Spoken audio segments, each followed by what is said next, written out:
Malapit na ba siya, sir, for reso here? Yes, I think it was mentioned already na yung isang kaso na pending dito sa amin where Senator Joel Villanueva is charged with malversation is already submitted for resolution.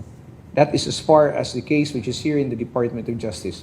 I am not privy to or aware of any other case or if there are cases which are also pending before the Office of the Ombudsman.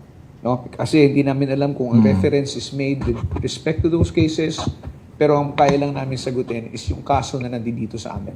Sir, tama, no? Yung case ni Joel, tatlo yung case, complaint na nakafile sa kanya. Yung sa tatlo na yun, nakapag-submit na siya ng counter niya?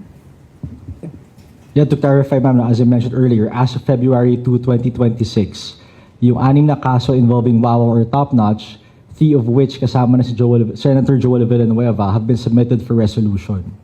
So, ibig sabihin, nakapag-file na siya ng counter affidavit niya, kumpleto na yung documents sa harap ng prosecutor for them to make their finding whether or not prima facie evidence exists.